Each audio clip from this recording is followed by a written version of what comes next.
And our UC needs to be her type. Lonely, mature, with money. Are you sure you need the wire? A suspect can say something exculpatory. I have seen it backfire. Look, these are dangerous people, Counselor. If our UC gets lured somewhere, we need to be able to protect them. How quickly do you need the warrant? Yesterday. These are career criminals with a global network. Okay, I'll see if any of the DA's investigators fit your profile. Well, actually, we got it covered. I'm gonna take it. When was the last time you were undercover? Probably before either of you were born. Remember, Captain, no matter how tempting it might be, you cannot get intimate with a suspect. It will undermine your credibility at trial. I'll try to control myself, Counselor.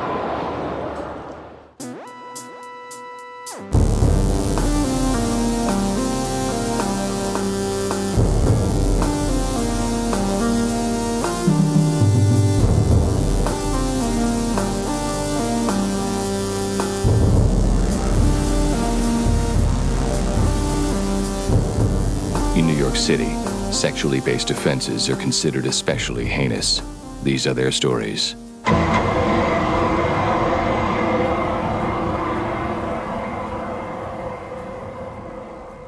Hey guys, welcome to Munch My Benson. My name's Adam. I am coming from a suddenly pleasant Galveston where I'm wearing pants for the first time in about 6 months. Joining me on the line is Josh. How you doing out there, Josh? I'm well. Nice. Enough. Yeah. Anything exciting in your world these days? Work got bearable. I think I'm about a week away from it being unbearable again, but it's bearable for the time being. I don't got that much going on. We're going to have to start getting rid of all of our stuff, and so that's something that's exciting because we're not going to be able to move it to New York, at least not on the kind of income we're going to be having. So got to find a home for everything. I've been listening to a great new podcast. It's called Blowback. It's about the Iraq War. First 2 episodes I listened to are kind of the really nefarious dealings going on behind the scenes before it happened. But pretty interesting stuff. But yeah, that's about all I got. Listen to the first couple also. No, it's pretty dark shit. But yeah, I've got a baby strapped to my chest, and I think we should just get to it. We had a fun episode this week, right?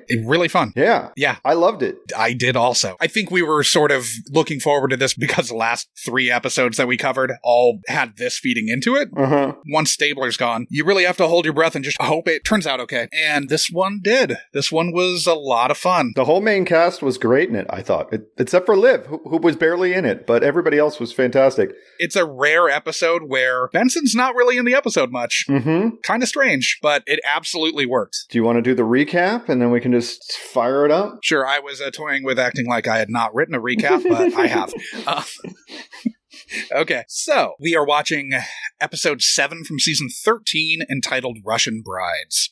A young Russian woman, dressed very much the part of a lady of the night, walks down the street being followed by a black luxury sedan whose driver calls out to her to get in the car with a thick Russian accent, but oddly not in Russian.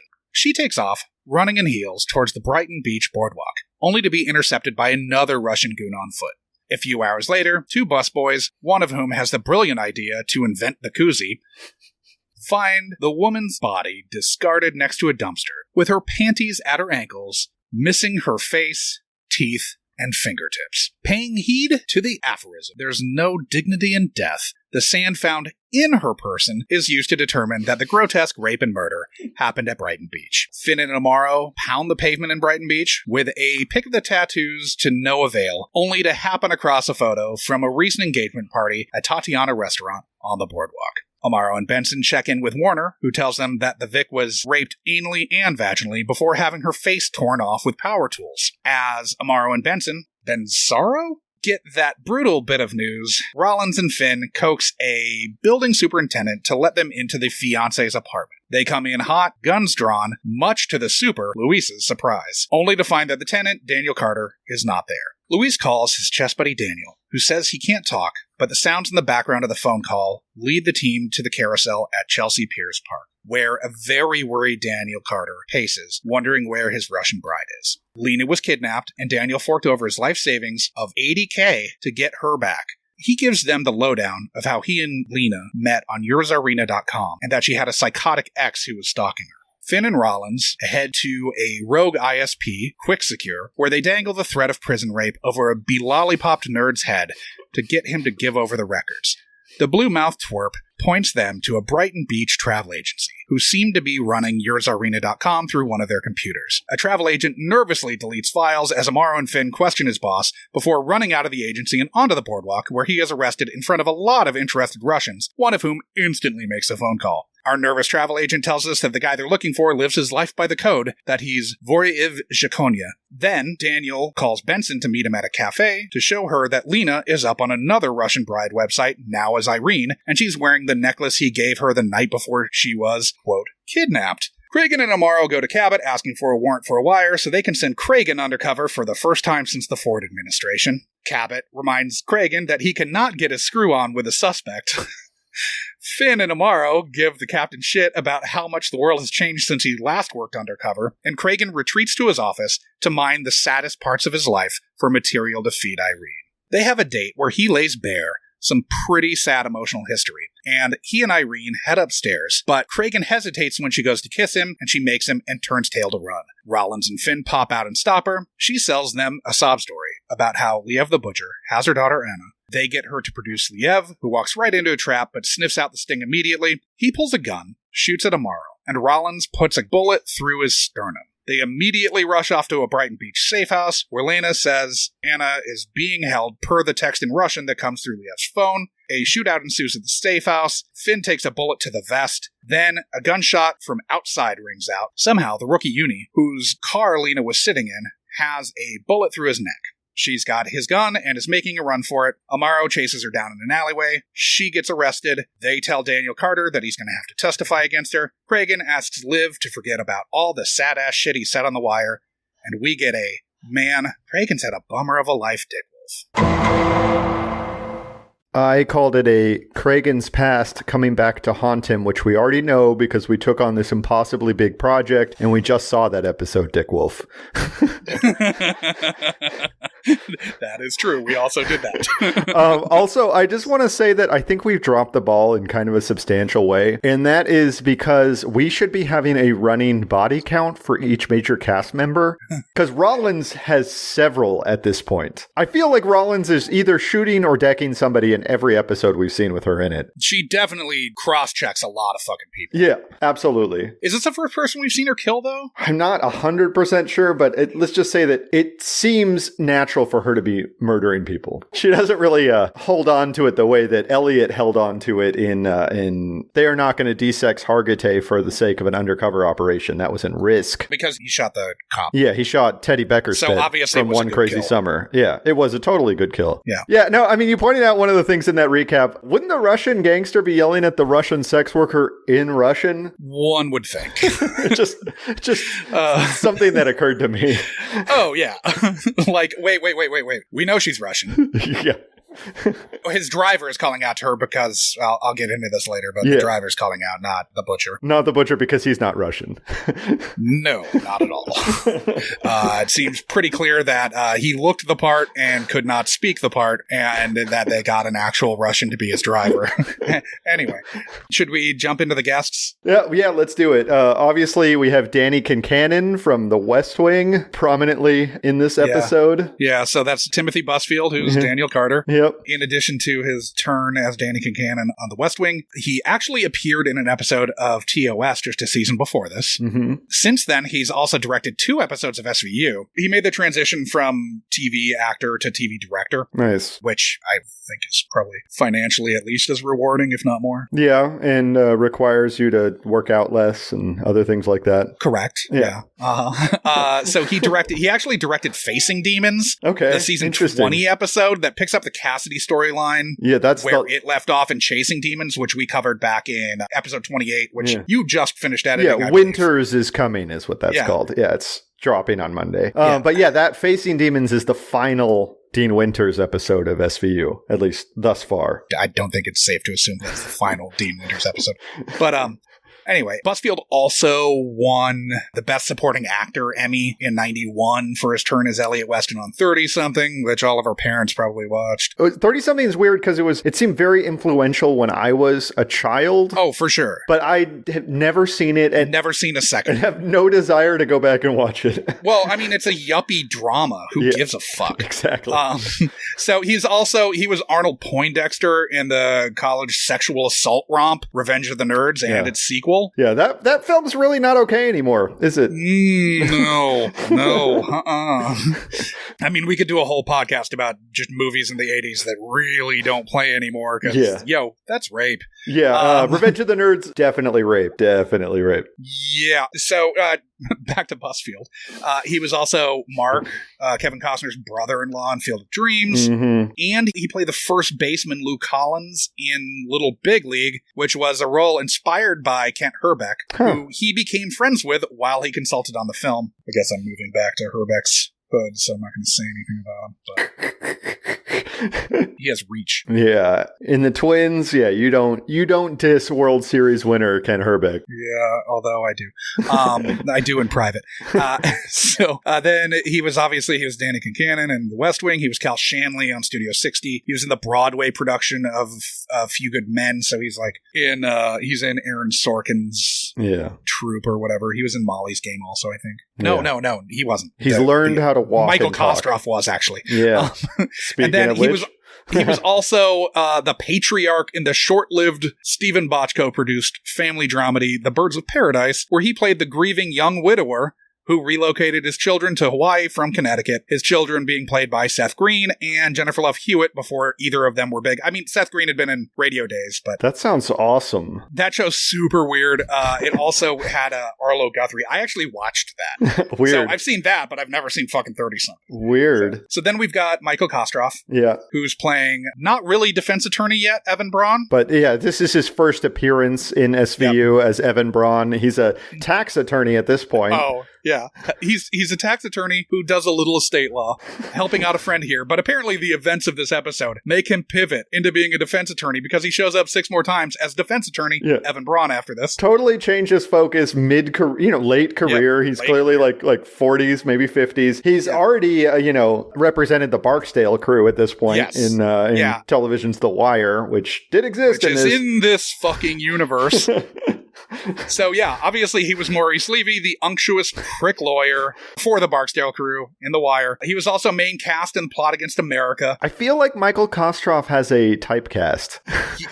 He plays a lawyer all the time. So he was main cast in The Plot Against America. He's also had recurring parts in Veronica Mars, The Good Wife, The Blacklist, Luke Cage, and The Deuce. Mm-hmm. He is Nina Kostroff Noble's brother. Okay. And Nina, she's produced all of David Simon's HBO shows, and he credits her with being the reason why he's still reputable, because she gets his shows to come in on time and on budget. And he's like, no HBO show does that. Yeah. Except for us because of her. Nice. But they were the children of... Well, so she rose through the ranks as an AD, as an assistant director. Mm-hmm. She was a second assistant director on Basic Instinct, or Bull Durham, and Angel Heart. Nice. Their mother was also an AD, and their father produced War Games, The Heart is a Lonely Hunter, and The Last Detail, amongst other ones. Angel Heart gave me fucking nightmares when I was in the 4th grade. The Blood Shower? Yeah, I was too young to watch that film. That's for sure. Might still be too young to watch that. Okay, then we've got Isabella Miko, who plays Lena/Irene. She was in 3 episodes of Deadwood as Carrie, who, if memory serves me correctly, is the high-priced prostitute that Joni brings into work at Chez Ami. Yeah. And Walcott takes a shine to torturing her and then murders her, setting off his triple homicide in Joni's whorehouse. Nice. She was also in Coyote Ugly, and she was the female lead in The Forsaken, which was sort of your standard low-rent early-aughts horror movie, which starred multiple cast members from shows on what was then still called the WB. Yeah, she was also in Clash of the Titans as Athena. And then lastly, we've got Ian Sheehy, who played the travel agent. Mm-hmm. He is in another episode of SVU, Friending Emily, with Rollins' awful sister. I think it's the next season after this, and I think it might be the first episode that her terrible sister's in, but it's one of those interminable episodes with Rollins' god-awful sister. He also played forensic accountant Joshua Simmons in CI, which is a recurring part that happened before this, and he's in like 6 or 7 episodes. And forensic accountant. So were they using him to try to like, because they also had, what's his name? Cousin Larry was like an actuary turned serial killer. And I wonder if they were using him to track him down. Yeah, maybe they were, if they're trying to track him always. Mark Lynn Baker. And then he's in an episode of the original series called Flaw from season 16 that also featured Benson and Finn. So he's been in another episode with Finn. Oh, weird. I wanted to give a shout out to Griffin Newman, who played the torpy kind of webmaster guy, just because I love that scene so much. He was in the Tick from 2016, the TV series. Oh, shit. That's awesome. Was he... he was Arthur Everest. I actually really liked the live-action Tick on Amazon, and he's good in it. Yeah, that was a little thing to point out. Most of his other... I mean, he has a bunch of other credits, but they're stuff I wasn't really familiar with, but that one stood out. So, should we jump into some of the rundown here? Because I've got a lot of notes. There's some meat in this episode. So, obviously, we already talked about the Russian gangsters not speaking Russian, but let me tell you, the guy with the koozies, I love this. So, you know how in the summertime, you're drinking outside and you got to put your beer in a paper bag? And so you don't get a summons, yeah. Yeah, so how about this designer beer bags? It's suede, leather velour all blinged out. That's high, right? Don't get me paid for show. Yeah, they already have those. Koozies. You kidding me? I love this business plan, like high-end koozies. We're talking suede, velour. I would absolutely buy one of those. For now, speaking of which... We're both drinking beers right now. We are, but also... That we would be better served using a koozie for. We have a limited number of Munch My Benson koozies, which we can figure out a way for listeners to get if they, I don't know, join our Facebook and give us a shout-out or something. I don't know. You have any ideas for that? You know, they could rate and review. Yeah, rate and review us. Review. So, do that, and then like screen cap it and send it to our Twitter account. Yeah, I think Twitter's the thing we check the most. Absolutely. It's at Munch My Benson or the Facebook. I'll check that once a week or so. But if you do that... Or Instagram even. You can, Instagram too. We'll figure out a way to get you a limited edition. Yeah, just slide into our DMs and... My wife is going to be happy. She made me some merch and she's wanting me to get rid of it. So before we move... Yeah. She doesn't want to move that to New York? No. It's awesome, actually. It's a really good koozie, so I do recommend it. But after that, so I did a little sleuthing with this, and I figured out exactly where this happened. It was easy for me because there was a sign in the background that said Biergarten, and it was written in German. So I just... There's also, you can kind of make out a street sign in the background. I couldn't see it, though. I tried. But there's an overpass, and there is a diner in the foreground. But all you can see is, like, diner. Well... A little Google Map sleuthing, I was able to determine that the Biergarten is, it's the standard hotel Biergarten at the High Line. And that overpass is the High Line. So any of you millennial kids have gone to New York and you've probably visited the mandatory Graham spot, the High Line, so you can take your pics with the beautiful skyline behind you. Well, this is underneath that. And there's a Biergarten there. It's still there. It was there in 2011. It's still there now. And that diner is still there now. It's called Hector's Diner, which has some mixed reviews, but I would say that uniformly it is described as being cheap. So it's got that going for it. I mean, that's a selling point in New York. Absolutely. You're going to become its number one regular. No, man, it's so far away from where we're going to be living. Megan was like, "Oh, we'll get to go to the High Line." And I said, "No, we're never going to the High Line, Megan. We're never fucking going there." But I'm glad you searched that out. I'm guessing the busboys were from Hector's. Well, it was a little unclear. I couldn't tell if they were walking across the street or not. So they were definitely coming around the corner. I think they're coming around the corner. Yeah, then they're probably from Hector's. But it's like a diner, classic. You get your potatoes there. I mean, your pancakes there, etc. Do you think it's the same diner that Liv met Daniel Carter in later? I don't think so because it's very small. So that diner was small too. Yeah, you're right. Or that cafe was. It wasn't big. It's possible because Liv was in that scene, right? When they found the body. Yeah, so it's possible that they would have just cheated. They would have just cheated the location and, we've got the permit. So absolutely. I would say that it did get a B on its most recent health inspection report. So hey, I mean, use that information as you will. That's good enough for me. Better than a C. Yep. Now, I would say that the dead body shot was outstanding on the scale of SVU DB shots. We get a slow pan to a pair of legs with a bloody thong around the ankles. Like, what other show? What other show does this? This is at least, the third time we've seen this? Because it definitely happens in Trade, and it definitely happens in Hooked. In Hooked, it happened. Yeah, absolutely. Which are maybe the two best episodes we've done, those two and Ridicule. Yeah, I mean, those two were definitely the most fun. Like, the most fun. Yeah, absolutely. Absolutely. It was nice to see some good old-fashioned non-consensual nudity, in SVU, which the last few episodes we've been watching, there was a little bit too much, like normal people. Yeah, normal sexual behavior. Yeah. What are we supposed to do with that? So my first note is actually not until they're already back at the station, which is funny. Oh, weird. Because I was writing the recap as I was going to, and so the recap is like front heavy, but then I don't have notes. I don't really have a lot of notes about that. It's gratuitous SVU-ness is what it is in this whole scene. You got that bloody thong around the ankles, and then you've got like them saying, bruising on the thighs, blood on the panties. Yes, we know that. We already saw that. And then blunt force trauma. I mean, that whole thing was great. Yeah, just a litany of awful things that happened to this poor, we now know, anonymous Russian prostitute. Yeah. But she was raped. Bruising on the thighs, blood on the panties, blunt force trauma to the head. Let's flip her. On 3. 1, 2, 3. Damn it. Doc, is that acid? I mean, her face is gone. Looks mechanical, not chemical. Pulled her teeth, roots and all. No fingertips either. These butchers knew their business. Which is a weird scheme, and I think we'll get into that later. But the tattoos are also fucking dog shit, man. These are the two tattoos that we have to watch the whole... Seriously, SVU needs a tattoo consultant, because this is not the first episode where we've been forced to look at dog shit tattoos a lot. What was that one? The one with Omar. Watched too many episodes at this point. We're going to watch 477 episodes of this show, Josh. Are you aware of that? There it is. Michael K. Williams. Tramp stamp. Stop and frisk. Obviously, yeah. But yeah, dog shit tattoos. We got a butterfly with concertina wire around it, which is apparently everybody has that tattoo according to Rollins or maybe Tataru's tattoo guy.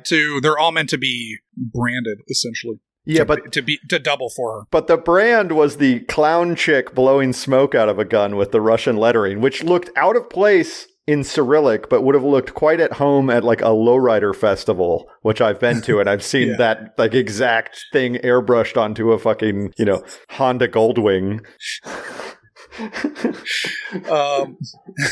All right, so when we get back to the station, they talk about the Gilgo Beach murders. They're referencing the bodies found at Gilgo Beach that served as much of the inspiration for Hunting Ground. That's what I thought. Which is obviously based on the Long Island serial killer, and that's something we covered back in episode 15, Amaro's peculiar sense of smell. In a particularly grisly bit of business, they use a sand found inside their victim to identify what beach she could have been raped, mutilated, and murdered at, which leads them to Brighton Beach, which Amaro says is they call it Odessa by the Sea. Which is I know that's what ironic. It's called, but the original Odessa's by the Sea, obviously. This is not a qualifier that distinguishes it from Odessa. Well, they call it Little Odessa. Yeah, that too. But was the battleship Potemkin was it going to leave the waters of the Black Sea to have its mutiny? No, it's absolutely, Odessa has been one of the larger port cities in Ukraine/Russia for hundreds of years. Yeah. Was the Odessa step sequence in Battleship Potemkin not happening at the port? No, it was just a backdrop in the background. And it's also, that sort of brings me to the Odessa Steps scene, which De Palma pays homage to in The Untouchables. Mm-hmm. So I'd be remiss if we didn't pour one out for Connery, who died this morning. Absolutely, yeah. The fucking Sean Connery. Drink to that. Makes me want to watch Zardoz again. Yeah, absolutely. Zardoz or fucking, the Highlander, something good. Yep. Yeah. I gotta tell you that I didn't need them to do a chemical analysis of the sand to have a idea of where to start looking for a Russian victim with sand in the rectum and vaginal canal. Because anybody with a passing knowledge of, what would I call it, coastal Brooklyn knows that there's a community called Brighton Beach, which is extremely Russian. Yep. I, for one, am excited about going there. There is one of 2 Uyghur restaurants in New York City that I'm excited about checking out. That's weird. The one there is apparently, sometimes it says it's a Uyghur restaurant, and in other places, I'm just looking online. I haven't actually been there. It says that it's a Uzbek/Kyrgyz restaurant. So I'm gonna take notes as to what the regional differences are, and if there's, you can really see if there's a difference, when you get one side of the mountain or the other. Yeah. Regardless, Brighton Beach is a very large community next to Coney Island, sort of way the fuck out in Brooklyn, and it next to Manhattan Beach too, right? Yes, next to Manhattan Beach, which is oddly named because it's nowhere near Manhattan. It's near the actual Manhattan, but it's very far from Manhattan, in the city, but Island. Yeah, from Manhattan Island. Anyways, yeah. But it is very Russian, and yeah, it's a famous community. It was the site of a 1995 Tim Roth film called Little Odessa, which I actually saw in the theaters, but I barely remember at fucking all. Just I remember Tim Roth standing on a beach that looked cold, and that's all I remember about it. But yeah, anybody with a pulse would think dead Russian woman with weird tattoos that seem like they're gang related. Probably we should go check out Brighton Beach. With sand in her person?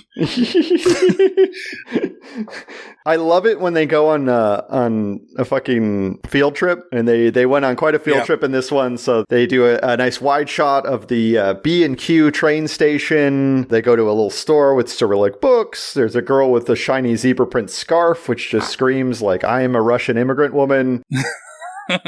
There's a sign with a restaurant offering caviar, and there's a street vendor selling blinis, and of course then they have the boardwalk. So it's they give the full tableau of what Brighton Beach is like. This is one of those scenes also where you're not sure if they actually went to central casting. You're not sure if they went to the extras casting agency. You're like, oh, maybe they actually just had everybody sign waivers on the street at Brighton Beach to be in these scenes. No. Like, it's possible they just papered them. Because it seemed like it was handheld camera work, and it didn't seem like they shut down the street. No, there's no sound. There's no sound being shot in any of these scenes. Yeah. So it's entirely possible they just went out with a second unit and just papered everybody and were just like, hey, do you want to be in the scene? It seems like that's actually what happened. But yeah, those blinis look fucking good, man. Yeah. As they're transitioning out of this sort of B-roll with principal cast moment. Which is weird. Yeah. Yeah, it's super weird. It's just a montage.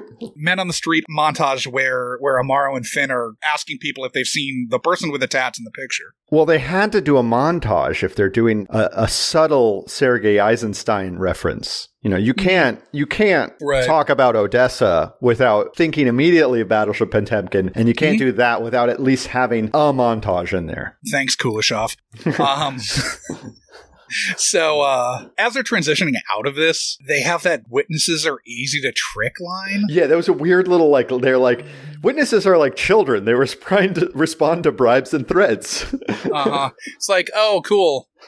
Yeah, this is not the policing I want to see. Not at all.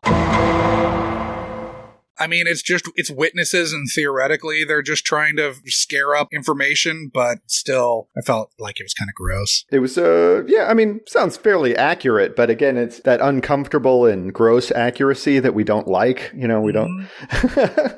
Yep.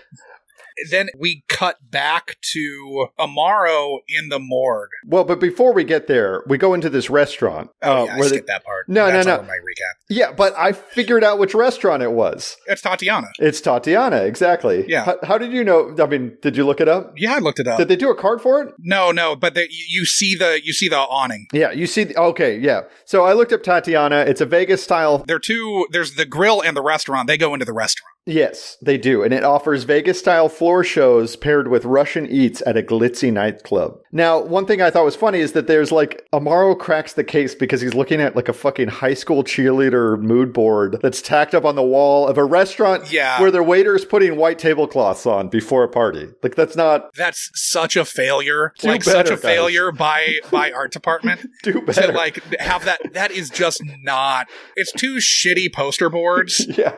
that are like just pasted up onto this wall that otherwise would not have anything on it. Yes. It's utter nonsense. I mean, I could maybe see a framed photo on the wall or something like that. Yeah, absolutely. That would make sense. But come on, like a cutout heart on a... Or like something left from that party would also make sense. You know, like, let's say the party had just left some, you know, we worked on the boat. People leave shit all the time. People, like... on disposable camera. Something like that. I don't know. Or, I mean, like, it could be something that was, like, set aside on the ground, like it was meant to be picked up by the people who threw the party. Yeah. All of that would make sense. This does not. Now, another thing, I looked at some of the reviews of Tatiana, and it sounds like, from what I understood, this scene was fairly accurate because the staff yelling at each other while you're trying to eat is a big part of the experience there, apparently. Nice. So that they got right, at least. But so we go to the morgue room. It's weird how comfortable he and Olivia are just like chilling in the morgue, right? Yeah. I actually think this scene works. Mm-hmm. You know, Amaro's giving a little bit of backstory about how his dad was a fucking asshole, beat his mom. I think that's a tasteful amount of backstory. Yeah, they didn't try and we're 7 episodes in, so like we're still trying to get a sense of who the character is, and I think this works. And then, you know, Liv doesn't want to share about her dear old dad because obviously she didn't know him and he raped her mom. But it did work. It was not overwhelming, and I mean it kind of was like dropping hints about Amaro's own, you know, marriage falling apart with him being pro divorce. I don't think that's quite on that, because she's at this point, Maria is still abroad. Oh, okay. I don't think they're hurtling, like she's still deployed, and I don't think they're hurtling towards divorce yet. I mean, they definitely are by the end of season 13. Oh, for sure. Yeah. But I think we're still relatively early on to where we don't know. Again, I haven't seen the first episodes of season 13 in a long time. Yeah.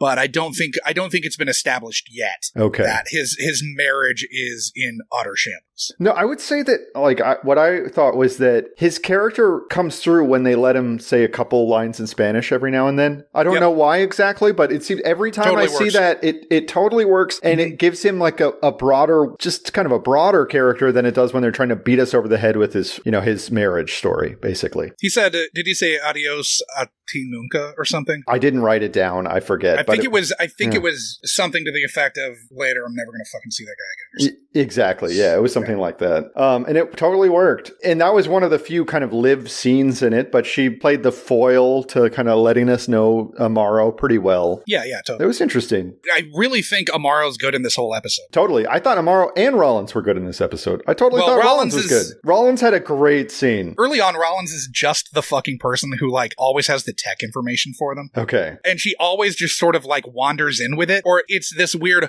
oh no, but this, and then busts out a bunch of like jargony, like she was doing the tech, like computer research on everything.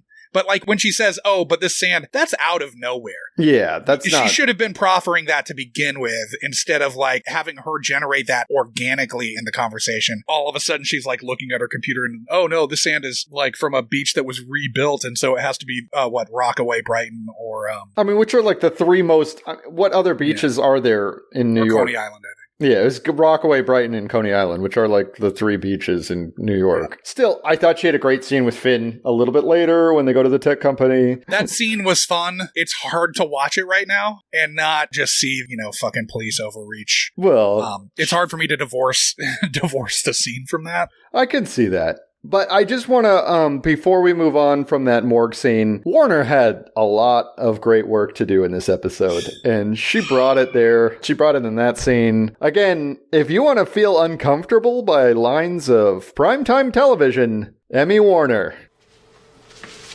Sorry to keep you waiting. They worked her over. Aside from the head wound that caused her death, she was raped vaginally and anally. How'd they do that to her face? Power tools. Sanded off her face, sawed off her fingertips. She was dead before the worst of it. Small favors. Thanks, Wanda. Yep. She fucking brings it, man. Man, I mean, she is saying so much just dark shit in this episode. And again, like, they don't need to say some of the things that they say. You could hold back a little. It'll still be fine. Like, this is dark. It's obvious that the woman had probably been raped before she'd been murdered. Obvious. Yeah. They didn't need to get so specific about exactly the panties around where... the ankles are enough. The sand in her ass and vagina are completely not necessary. That's not even where they stop. They keep going. Nope. They keep going. Like, none of that is necessary. The power tool sanded off her face, sawed off her fingertips. She was dead before the worst of it. And then Liv says, small favors. Like, totally unnecessary.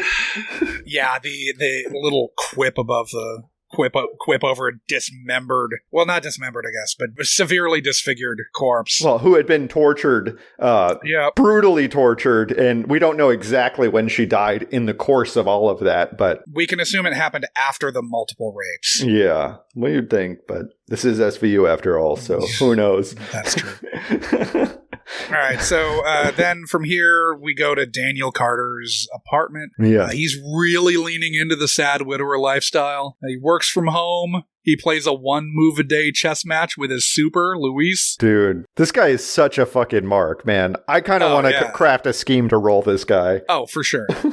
Although he doesn't have any savings left, so what's the point? I guess the Beltway news organizations don't pay very well, do they? I guess not. So then Luis keys into the apartment, and while he's got his back turned, Finn and Rollins both draw their guns and are ready to fucking storm in. So when he turns around, he is like legit shocked and scared and ducks out of the way. So they charge in and he's just like, you gave me a fucking heart attack. Yeah. No, Luis was great. He had a really great little love that dude. Little role. Okay, so we track down Danny Concannon at the Chelsea Piers, and then they eventually take him. I didn't take too many notes here. He says, oh, they got my life savings and she's dead, and he's all bummed out, obviously. Now, so he said that he met her on this website and then took a trip to Russia to go to specifically to St. Petersburg, where his family's from. My issue is that, the Carters of St. Petersburg? Well, okay, good. Like, I know it doesn't need to be the Carter branch of his family that traces back its history to St. Petersburg, but can't we just give him a fucking Russian surname? Yeah, give him to make that track instead of Carter? You know what Carter is not? It's not Russian. No, it's certainly not. You could give him any kind of, just a less specific surname. You're right. Yeah, absolutely. I have so many notes about this scene for some reason. Okay, my first note is, it's really weird seeing Michael Kostroff as a sympathetic lawyer. I know, he's so nice. He's so nice. He's so and not pleading Levy. I know. It's like, Levy's such a shithead, and he's like, oh, just be nice to my client. I'm also just a tax attorney. Yeah. My client's an obvious sad sack piece of shit. And yeah. So he gets hepped to this website by his buddy, who used to go to Russia as a sex tourist, banging 8 to 10 of these girls from yourzarina.com, and then ghosts them. So Josh yes. Oh, trust me, going there also. We know another sex tourist who'd spent time in Moscow. His sex tourism was a little darker, though, with his predilections getting him sent up the river to Huntsville for 7 years. Yeah, he was sentenced to 20, but he only served 7, I believe is what I recall. I thought he was sentenced to 5 to 7. Oh, I don't remember exactly. I thought it could have been up to 20, but anyways, that was a fun morning at work when we found out that was the case. I was working that day, and I had to call literally. We worked at a place where there were 50 employees or something. At least 35. There were at least minimum 35. Man, when I found out that morning, it was so fucking funny. My job, that I was the day manager at a very large coffee shop in Austin at the time, when we found out that our boss, the general manager, had been on trial the whole time that he'd been working there, and for producing his own child pornography, essentially, is what it was. It's a weird situation. He had produced his own child pornography abroad. Yes. They could not pin that to him, and so he ended up ultimately being convicted of just possession of child pornography. That's why it was 5 to 7 years. I think it was 2 counts of possession of child pornography. Yeah. But he had a bunch of other stuff that they couldn't prove had been produced in the U.S., and therefore he couldn't be prosecuted for. But this is how old we are, Josh. I remember when that happened because we used to get the newspaper delivered to the coffee shop every morning. And I got the newspaper and I saw you were working the headline. with Anna that morning, right? I was. Yeah. And Anna and I think she still was working and doing the job. And I just called everybody that we worked with, like literally every single one of you people, and told you to stop what you were doing and buy the newspaper and look in the Metro section. And everybody I think Anna did. texted me first. I can't remember, but both of you like blew up my phone that morning. But like everybody did, which was hilarious. Like I was like, you guys need to go buy the newspaper right now. And then I get a call back like 5 minutes later. Hugo was doing the Little City Walk of Shame. This did not happen in Little City, by the way, which we also worked at. Hugo was doing the Little City Walk of Shame because he had spent the night in jail. And so he got out. He got out to that news. He's like, oh, that made spending the night in jail a lot better. Oh, yeah. Anyway, he was in jail for nonsense. It didn't matter. He wasn't charged with anything. Oh, good for him. Yeah. Okay, so back to the show. So there's a green screen photograph of Danny Concannon with Lena. A lot of green screen photographs. But there's one in particular where he's talking about going to Russia that really made me stop because I thought it was St. Basil's in Moscow when I first saw it. But it's not, and I conclusively proved that it was not to my own satisfaction, but it's actually the Church of the Savior on Blood, which is a weird name of a church. This is in St. Petersburg? It's in St. Petersburg. And it's an interesting place because it was built on the site of where Alexander II was assassinated by one of the coolest anarcho-terrorist organizations in human history. They're called the People's Will. Not necessarily the coolest Russian anarcho-terrorists, but one of them. Anyways, they tried to kill this guy. This guy was like the arch-liberal czar. He emancipated the serfs. He did a lot of reforms, but the radicals in Russia were so fired up about so many different issues that they were like, fuck that shit. The problem isn't you emancipating us. The problem is that you exist. And so they tried to kill this guy so many times. And when they finally got him, one guy threw a bomb which blew up his carriage. It killed his driver, but didn't kill him. But the carriage, which was bulletproof, was damaged. So he had to walk away from it. And he happened to walk right past another fucking People's Will terrorist who was holding another bomb, who then killed him. Okay. And that's where they built the church. It pays to persevere, I guess. Yeah.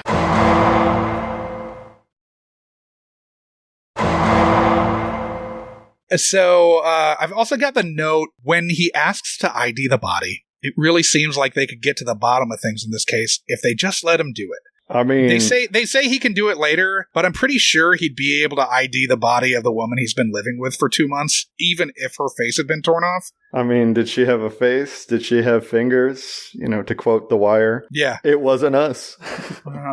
Yeah, maybe. But he would absolutely be able to ID her by other... You know, yeah, you would think. You would think there would be some other characteristics that you'd notice. Yeah. We don't need to get in too far, and I guess some of those characteristics are probably bloodied up and mangled. But,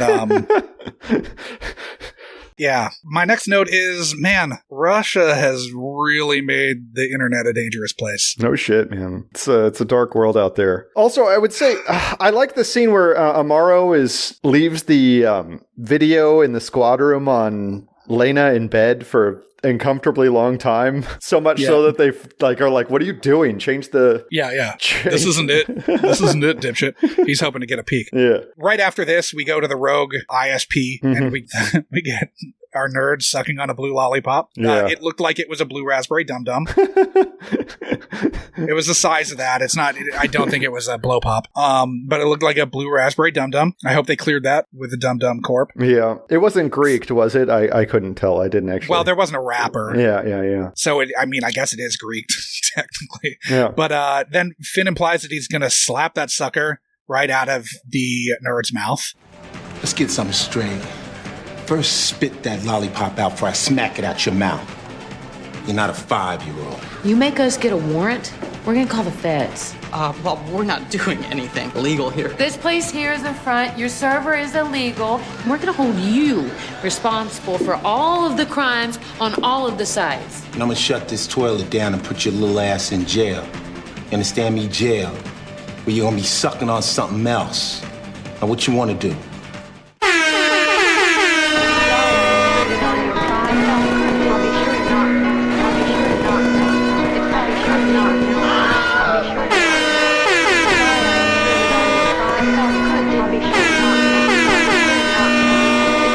Not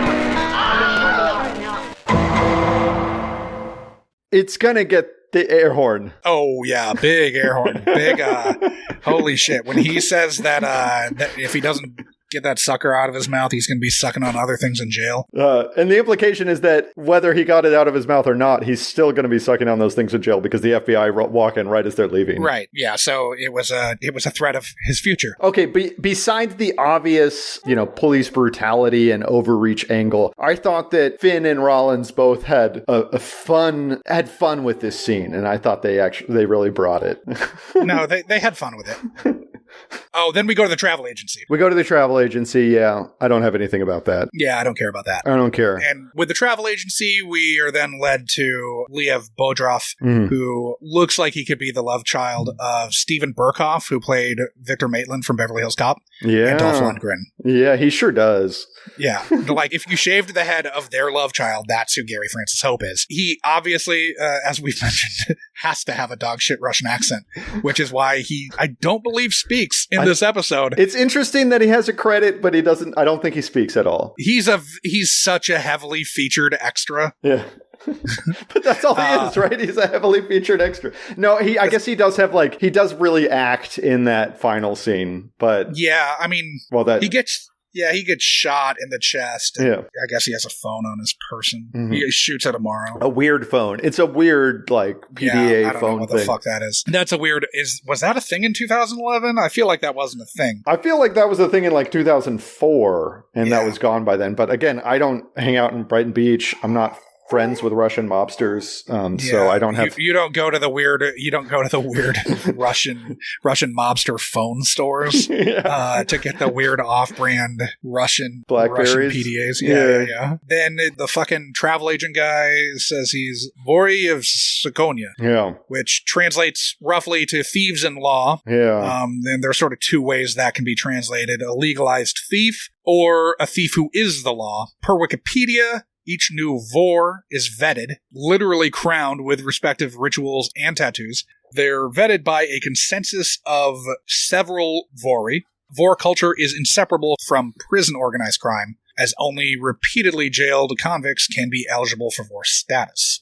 It's the subculture that's essentially all over Eastern Promises, if you saw that. But one thing I would say, and I did a little bit of research on this, is that it's a misnomer to call them the Russian mafia, because they're not nearly as... The level of organization is not nearly what is implied by mafia. There's no omerta, there's no code, there's no kind of centuries of family dynamics going into it. Well, there is a code, it's different, and it's basically the code is you can't ever have a job that's on the level. Yeah. You can't get married.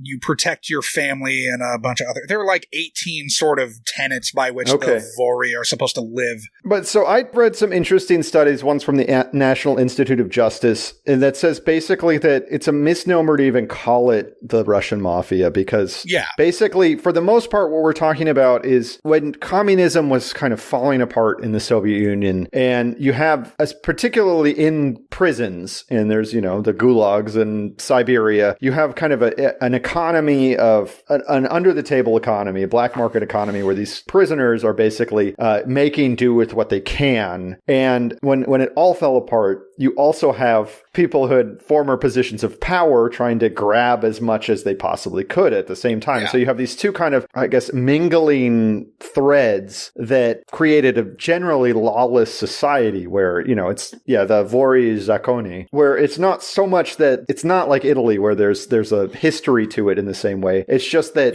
the Casa Nostra. The whole society is kind of a kleptocracy in a lot of ways, and it feeds into that. So it's interesting, but trying to come up with having capos and mob bosses and things like that is a little bit of a misnomer, because it's just it's not a system like that at all. Yeah, exactly. It's a brotherhood of thieves, essentially. Exactly. But interesting. I found some interesting articles about that. Of course, I didn't read them very closely enough to have very intelligent takes on it. Oh, Cabot in season 13? That was kind of a fun thing. I didn't realize she was still in the show at this point. Well, yeah, because I went over this a couple episodes ago, but when we were in season 13, went over the ADAs, and season 13 and 14 is just a fucking revolving door. Yeah. Until they land on Barba finally. And this was kind of fun. So Cragen is talking about how he hasn't been undercover since before either of them were born. They were born. Cabot or Amaro were born. Yeah. Now, but Stephanie March and Danny Pino were both born in 1974, and Dan Florek was born in 1950. So that means he hasn't been an undercover since he was 24 years old. Yeah, basically out of the academy. I mean, I think that's obviously like he's being hyperbolic there. Sure. But it was probably the 70s. It was probably like no later than the end of the Carter administration. Mm-hmm. Did have me look it down, though. Yeah. The ribbing of Cragen is pretty fun. Oh, that's like my favorite scene in the whole episode. Yeah. Where he's getting geared up to go undercover, and they're giving him endless shit.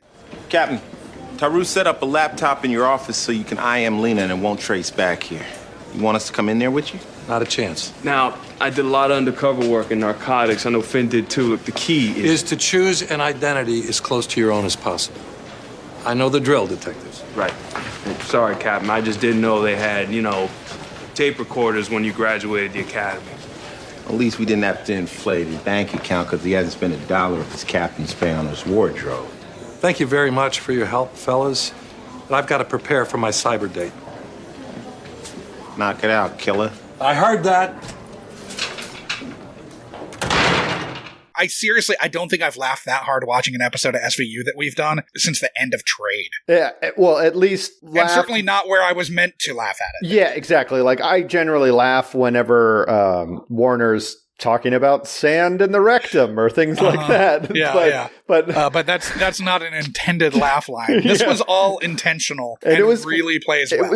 It was well done, and Danny Pino delivered it great. And I know we kind of rag on Pino sometimes, but when they're outside drinking coffee and Pino's got whatever fucking weird drink in a can he's got, when it's Cabot, Cragen, and Pino, and Cabot tells Cragen that he can't, he has to make sure that he doesn't have sex with a prostitute. I love it. Yeah.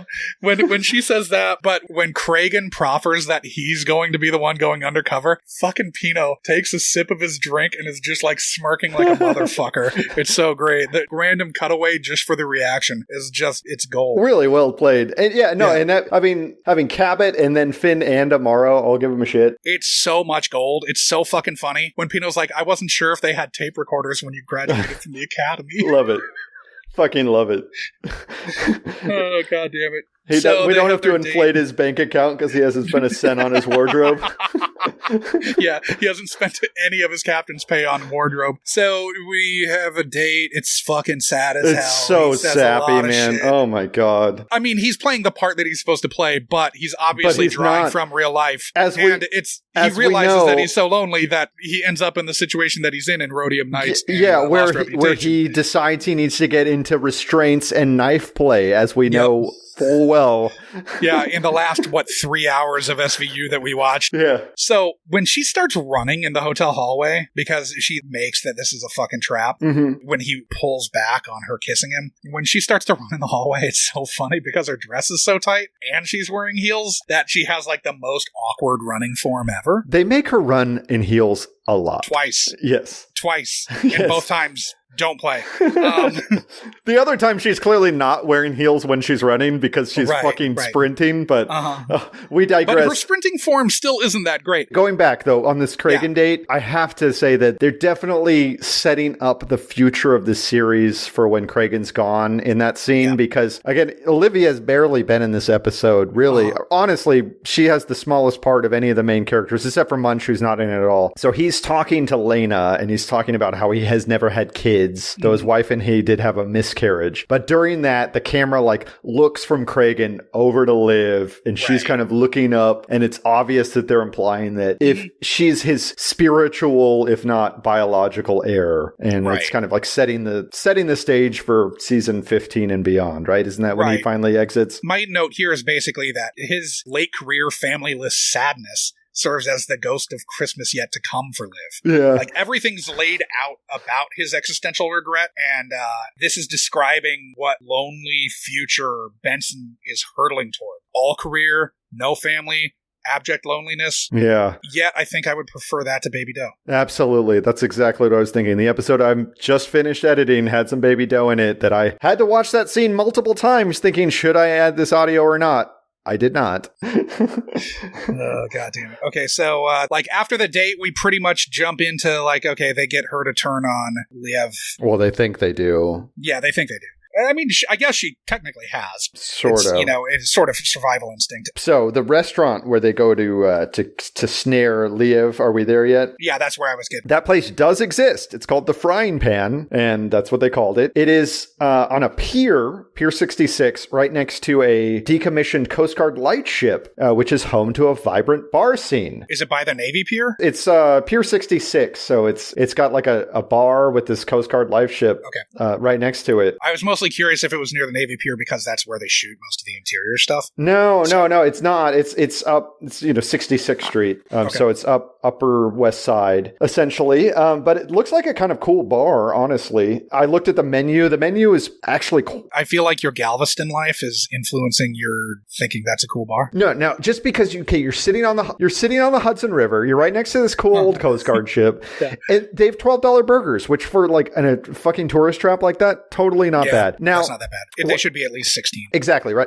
I saw the first thing I saw was a $24 lobster roll, and I was like, oh, great. This is what we're dealing with here. But then I looked at the other items, and it's totally fine. Now, the problem with the scene, though, Josh, is that it is open from May till October. And the card announcing where they were going said it was November 6th, after they would already be closed. Well, okay, are we 100% sure that in 2011 it didn't stay open later? It's listed as a seasonal bar. Yeah, no, I'm sure it is. And it was outdoors. It was exposed, and at least two sides. Okay, so gotta say that it was shoddy police work wrapping up Liev. So when they're there, they're there to capture this guy. Now, again, this is a pier. So a pier has only two ways off of it. It has the end of the pier, and it's got the river. Yep. And the man was dressed... In November, yes. The man was dressed in a leather jacket and a turtleneck sweater. Did not look like he was ready to go swimming. And it was beige also, so it really made him look like just a human penis. It sure did. I mean, now that I think about it, I wonder if he has alopecia because I didn't notice any eyebrows, but maybe they shaved him off. I don't know. I feel bad. To make him look more fierce. I feel bad making penis jokes about a guy with alopecia. I'm just going to say that. But... kind of does look like a penis. Sorry, he's wearing that turtleneck. They should have gone with a different fucking color. Anyways, still, tradecraft guys, just wait for the fucking guy at the end of the pier. Just let him leave. Instead, they create this, they are obviously staring at him. Yeah, they're made so fast. How hard is it to just sit there and act like you're fucking drinking? It's so dumb. You're just are you fucking kidding me? And so they basically force this guy to get suicided by Rollins. Again, I feel like I almost want to go back through. I don't want to go back through the, what is this? This is 33 right now that we're on. So I don't want to go back through all 33 episodes and see what the body count of each cast member is. But I feel like Rollins is winning that anecdotally. Yeah. But she definitely doesn't have the breakdown that some other characters do. Still. No, she doesn't care about killing people. So yeah, he takes a shot at Amaro, who got made. Mm-hmm. And then Rollins plugs him. Mm-hmm. He dies. We're to believe that his death means that Lena is not going to be able to find fucking Anna. Yeah. Anna the daughter. Yeah. Did you notice that Lena pronounced it both Leave and Liev? I did notice that it went back and forth. Uh-huh. Because I was like, it is Leave, right? Then after she said Leave a few times, because it's Liev Schreiber. Yeah. After she says Leave a couple of times, then she says Liev. And it's like, what the fuck? Settle on a pronunciation. Whatever. Yeah. Who gives a shit? All right. I have a problem with them depending on Lena to do their interpretation for them. Because I understand that they really walked right into a trap that she set for them. I understand that they think she's a victim, but they also know that she's involved in at least fraud, right? At least fraud, if not a lot of other crimes. Even if it's an unwilling participant. Still, I know that NYPD has Russian interpreters. There's 700,000 Russians that live in New York City. They have an interpreter. Yeah, it's dumb. The safe house shootout marks the second time we've seen Finn shot. Yeah, that's true. The first time was way back in Haunted, which we watched for episode 2. Hot Mike Sandoval comes in the back door.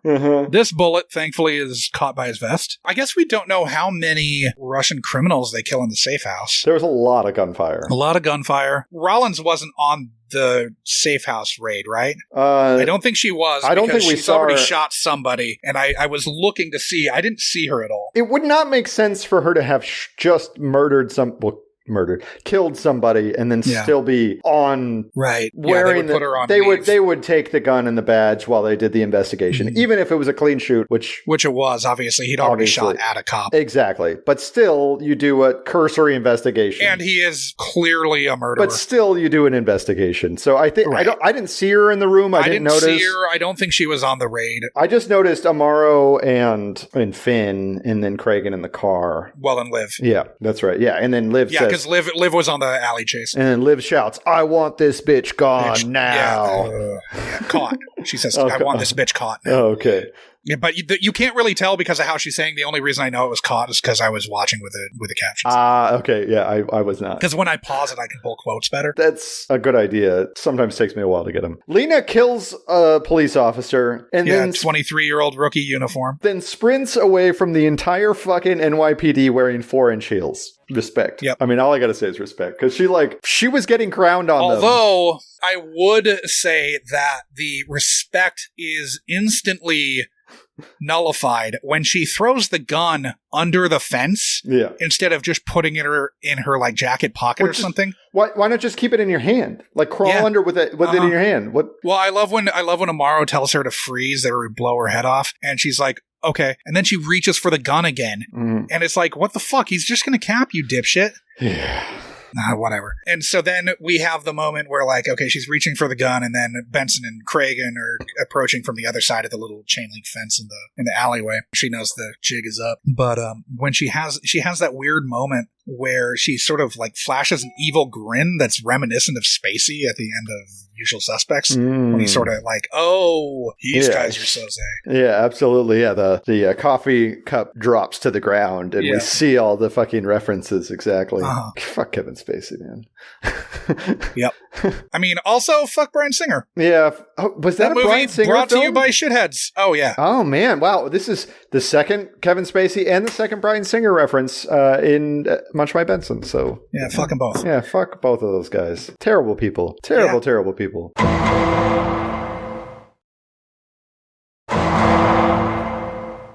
Should we rank this? I'm out of notes. Yeah, I'm out of notes. I'm ready to rank it. Let's rate this. So as you all know, we rank these. We have to somehow post these composite scores so people can get a list of these. We'll get them on the website once the redesign's done. Yeah, it's going to be great. It already looks good, but it's going to get even better. But yeah, so we do a composite score, and we base that composite score on 4 criteria. That's the quality, the guess, how problematic it was, and the depth and breadth of lives ruined. Now, of course, for those last 2, we enjoy pain and suffering, I guess I would say, at least when it's fun. You know, in the we're watching a TV show. We're not sadists here, but when SVU we're voyeuristic sadists, I guess. Yes, when SVU makes it outrageous and fun, we enjoy it. And so you get better marks the more problematic it is. Yes. Again, if it's fun and if lives are ruined. So overall quality, I really like this a lot. I thought it was quite good. My gut is to call it a 7 because I thought it was... I might even go 8. I think it's really fucking fun. I think it might be an 8 too. I think you're right. So let's see. What we gave an 8 to the first part of the of the 3-parter, and I think this kind of is in there.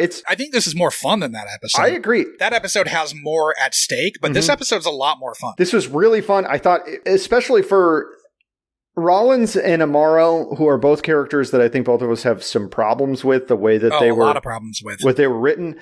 I think it was really good for both of them. It was a really good Finn episode. It was obviously a great Cragen episode, like one of probably really great Cragen episodes. This is this is a lot more fun. No, I think this is the best Cragen episode we've done. This episode was a ton of fucking fun, and somehow miraculously, it being season 13 or beyond, has really good Amaro and Rollins. You're more bullish on Rollins in this episode than I am, but Amaro's really great, and Rollins wasn't awful awful. So I know, it's weird. It's not just one or the other, it's both. Right. But that's the thing. I think that a lot of times when you have a lot of Rollins, they don't do just the way they write her, they don't do her justice. And I think this episode shows that she's a good actress and there's a range there, and they could have maybe gone a different angle that wasn't quite so like when she is giving the breakdown to Cragen in the bar, that scene really works well and she's good in it. Absolutely. It's one of those like, why isn't this the character? I know. And then Amaro, like, you could have say,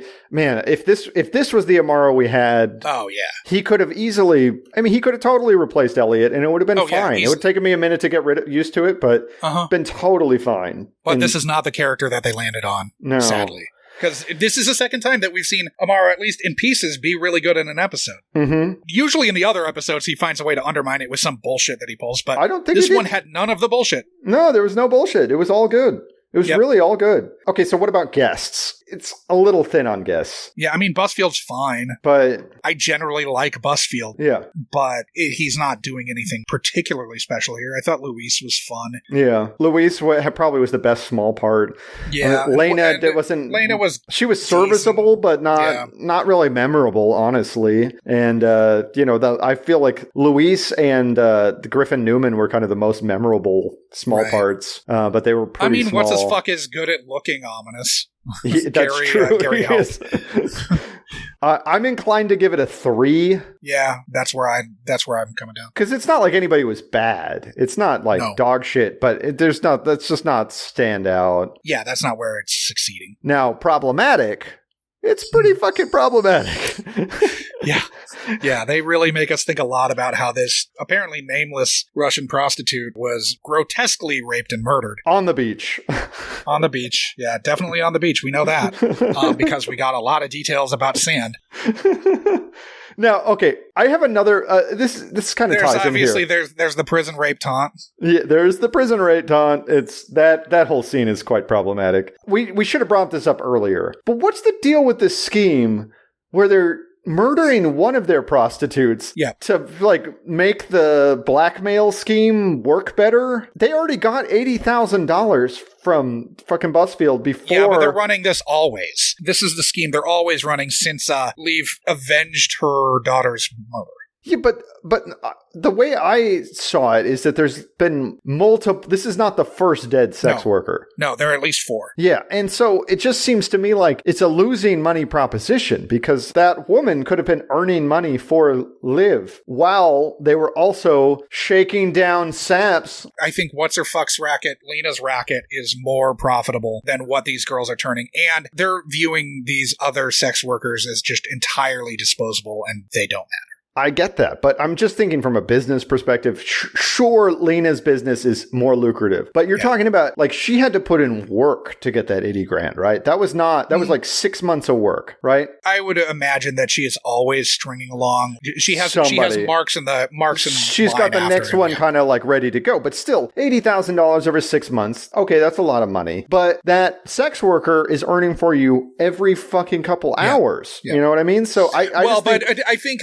Okay, so their initial ransom demand was $100,000, and I think that they're probably also pulling bigger ransom demands with other people. This guy's probably an atypical mark for them. Yeah, you think he was on the low end? Yeah, I think $100,000 is like they sort of price out how much they think they can get out of the person. Still, I just think you're capping off your income streams when you're only going for the big fish, right? You want to have the big influx of cash, but you also just want to have the constant $100 here, $100 there. Well, I mean, I assume that he has a bevy of prostitutes, but it can be complicated to bring them over from the mother country in order to set them up. So why get rid of the horse that you have here? Were there complications about that in season 2 of The Wire? I don't know. Possibly. So let's just say, how problematic was it? It was problematic. Yes. I mean, at 7 or 8, it really makes us think a lot about how much awful shit was done to this anonymous prostitute. It's happened at least 4 other times. We see her face and we see her fingers. Well, we see what's left. Her hair is over her face. But yeah, we see fingers sawed off. We see We see what's left of kind of a face with hair strewn over it. I think it's got to be an 8 because the one what was it? The Stephen Bogartis Torquil Campbell episode, which was Uncivilized, where we had a very dark description of a PCP fueled child rape, is I believe what it was. But it was similarly descriptive. Yeah, it was. No, yeah, I think you're there. There were other problematic elements about that episode. There were, and I think there were problematic elements about this episode. There's police overreach. There's our department falling down on the job with the fucking Tatiana Wallart. But not I found that very problematic. But not do your job. Not just police overreach. We're talking about maybe the most flagrant and over-the-top prison rape reference we've heard from a police officer. Yeah, and to a nerd. To just a fucking, shit-heel, blue-mouthed millennial programmer. The fucking millennials, man. So are you okay with 8, or do you want me to adjust I feel like it's probably just a 7, but I go with an 8. I'm fine with an 8. What else do we have 8s? Let me look. So 7, the Shiri Appleby, TJ Tyne episode, Dearly Beloved was a 7 for us. This is worse than that. Yeah, the Jim Trufrost, Bob Gunton episode, Sarah Clark episode, that was Persona. That was a... that's Decline and Fall. Yeah, that was Decline and Fall, sorry. That was Quaaludes, Q Adams Drug Dive. That was also an 8. I think this is on par with that. I think it's on par with that. Yeah. We had Trade as a 7, and I think this is more problematic than that. God damn it. Trade, which, of course, we covered in Nothing Screams Cancun Spring Break Like Moose Antlers. I love that fucking episode so much. Yeah, I mean, I think it maybe splits the difference, but I'm fine with going to 8. I mean, we had to hear... Yeah, they really detail what was done to that body a lot of times. It's probably like a full minute and a half spent talking about what was done to this poor woman. And I'm sorry, but that was easily the longest freeze frame on bloodied panties that we've seen in this show. Easily. Yeah. Okay, so next, Depth and Breadth of Lives Ruined. So, in this one, this is kind of obviously we have it. So, Daniel Carter, he lost his life savings, and the second love of his life has been exposed as a scam artist. We know that this has long-term effects with Cragen. It does have long-term effects with those Cragen. episodes. God, and we just had to, he just decided that he likes opening up to sex workers, and he's gonna, apparently for the next half season or so, continue to do it on a regular basis. So much so that he gets into the little black book of a notorious madam. Yes. So we've got those two. We ultimately don't feel bad about Lena. No, we don't feel bad about Lena. We don't feel bad about Liv. We do kind of feel bad about the dead sex worker and we absolutely feel bad about it. They make sure that they talk about how much was done to her. The 3 other dead sex workers. I feel bad for Luis. I mean, Luis is a friendly guy. Yeah, he just wanted to keep playing chess. Yeah, he's probably going to lose his 1 move a day chess partner. Seriously. And I mean, he's scarred because, I mean, honestly, when Finn pulled his gun, he was kind of pointing it at Luis. We've got all the nerds at the Rogue ISP. Dude, they are in jail now. Yeah, they are not sucking on suckers. The FBI showed up. Yep. So it's a little above average. We don't know if the travel agent, his whole family might be dead also. Yeah, the travel agent, man. Yeah, it's not going to go well for him. As we know, he was screwed one way or the other. I feel like I actually missed this note earlier, but Jackie loved that Cragen and Finn tried to imply that he should be just as worried about the NYPD as he should about the Russians. The fucking Russian mobsters? Yeah. Like, I know we all know that NYPD are jackbooted thugs. Yeah. But I take my chances with them over the Russians. I mean, this guy wasn't a Haitian immigrant or anything, so it's not like they're going to rape and torture him with a broom handle the way they do to them. Yeah.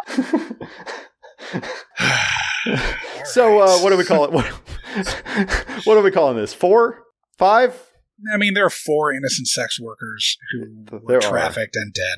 And mutilated. Beyond all recognition. Presumably raped before all of that. Had their faces torn off. That busboy's really, I think, idea that had legs of making high-end beer koozies got shot down by his buddy. So that's a whole... So dreams have gone to die in this episode also. I don't have a velour koozie right now, Josh, because of that. God damn it. I think it's probably at least a 4, right?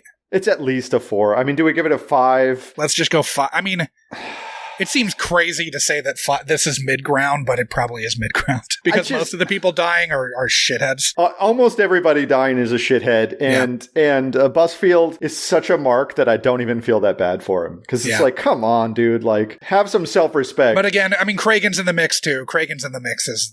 We know where he goes after this. So, okay, I like just 5. watch those episodes. Yeah, there is a murder victim who is somewhat sympathetic. But again, the only character development we have for her is that she was wearing streetwalker's clothes and was running at night in presumably Brighton Beach. So that gives us a composite score of a 6, which I don't know if that's low. It's definitely above most of the episodes we've been watching recently, but below the last several. Yeah, it seems like maybe it's a little low, but whatever. I don't know. It's kind of whatever because honestly, when I think about it, there was like fun stuff that I had me enjoying it, but it didn't really take me on the flights of fancy that some of these do. Yeah. I don't know about you, but it was good. I enjoyed it. I probably enjoyed it markedly more than any episode we've done other than Rhodium Nights going back probably 5 or 6 episodes. Yeah, I don't know. I had a lot of fun watching that Wentworth Miller Mahershala Ali episode, just because it was like such a night and day. Wentworth Miller's such a piece of shit in that episode.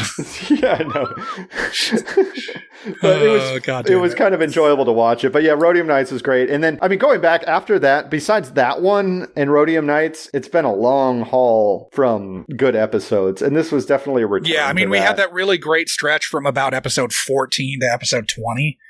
Where I think we had one sort of subpar episode, but otherwise it was great. Let's roll the next one because somebody, Ving Mike Post, has been on my chest this whole time and he just woke up. So I think we should get out of this. Your shoulders are probably getting sore. Okay, so gonna fire up the randomizer, episode.lol. Thanks, Flet. Firing up the randomizer.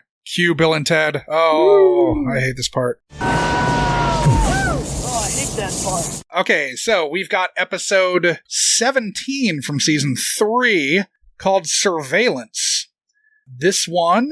Oh, haha, this is a good one. The sexual assault of a cellist leads the detectives to a stalking case where the suspect uses surveillance equipment. This features, if memory serves me correctly, Emily Deschanel as the cellist. Oh, so we get some more bones. Yeah, we're going to get some bones action. We get real bones up in here. This is bones.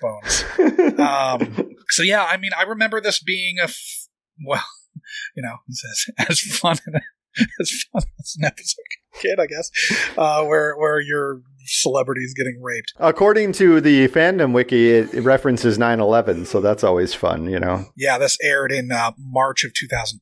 Ah. Okay, so to recap, we've got season 3, episode 17, Surveillance. Cool. Yeah. I don't know. I'm into that. Yeah, we got BD Wong in it. We've got season 3. It's like firmly in peak SVU. Yeah, Taru Morales. We got some good guest cast. So it should be a lot of fun. Cool. I can't wait. So until then, munch my Benson. And munch my Benson.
Well, we're not doing anything illegal here. This place here is a front. Your server is illegal. We're gonna hold you responsible for all of the crimes on all of the sites. And I'm gonna shut this toilet down and put your little ass in jail. You understand me? Jail. where you're gonna be sucking on something else. Now, what you wanna do?